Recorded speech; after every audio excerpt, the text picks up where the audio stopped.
Ahal vilayetinin tejin etrafının çägine suw arasalalylyk guwwatlygy bir gece gündüzüň dowamynda 30.000 kub metre barabar bolan suw arasalalyjy desganyň döwürwa binasynyň açylyşyna başlanıp, bunyň ertekenden goralan dawara ýokary okunitlik mahsus boldy.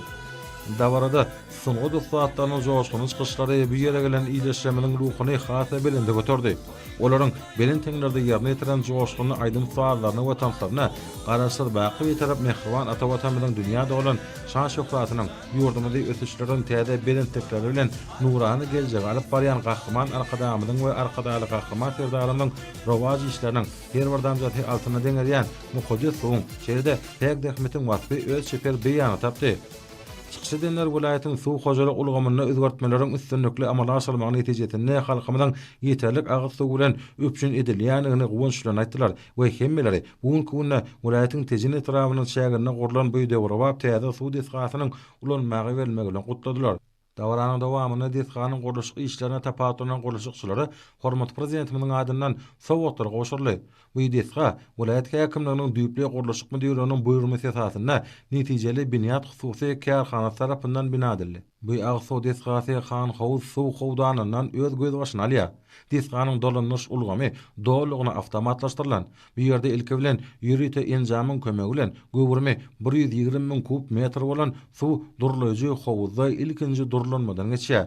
İkinji howdana gelen suw howuji enjamlaryň kömegi bilen iki hatar her ýeriniň ýogynygy 720 mm polietilen turwalar arkaly 19 kilometr uzaklykda Tejen şäherine ýerleşýän suw arasalalyjy desgasyna iýerleýär.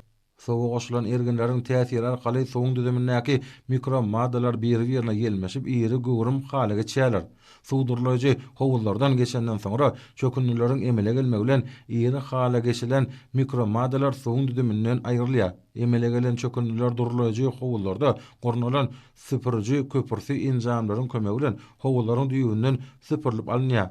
Aýrylan çökünlüler ýürüte turwa geçirjiler arkaly goýulaşdyrylyp howuza geçirilýär. Bu howuzda çökünlüler ýürüte erginleriň goşulmagy bilen aýrylan çökünlüleriň düzümindäki suwlar aýrylýar hemde awto ulaglara ýüklemek arkaly bu ýerden ekidilýär. Emele gelen çökünlülerden arasalanan suw durulaýjy howuzlaryň içinde kvars şägerleri bolan süzgüçlere iýerilmegi netijesinde suwuň düzümi dolugyna arasalanýar. Suw arasalamaň iş tertibine laýyklykda süzgüçler belli bir wagtda ýugulýar we arsalanyp durulýar. Süzgüçlerden geçip ziyansalanlarlan arasa agyr suwy 4 sany her ýeriniň göwrümi 5.000 kub metr bolan arasa suw howuzlaryna jemlenýär. Howuzlarda jemlenen arasalanan agyr suwynyň düzüminiň bellenen kadarlara laýyk bolmagyny öpüş etmek maksady bilen barlyk hany işgärler tarapyndan gözegçilikde saklanýar. Arasalanan agyr suwy howuzlardan ikinji suw göteriji bekadine berilýär we suw howuji enjamlaryň kömegi bilen Tejen şäheriniň ýaşaýjylaryna uğradylýar. Vilayetin Bagtyar ilaty ýurdumynyň dünýä ýüzündäki awry mertebesini barha belinde götürip, halkymynyň awadan we Bagtyar durmuşyny öpüşün etmekde iň garymly işleri durmuşa ýaşarýan türkmen halkynyň milli lideri gahryman arkadamyza we arkadaly gahryman serdarymyza alkyş we hoşallyk sözlerini aýdýarlar. Bugünkü Tejen etrawyna bir gece gündüzüň dowamyna 30.000 kub metr agyr suwyny arasalaryjy täze desgasyna hormat prezidentimiň adyndan awto ulaglaryň gowşulmagy tolgundyjy portatlaryň biri boldy. Bu awto ulaglar türkmeniň milli däp desturynyň laýyklykda kabul edildi.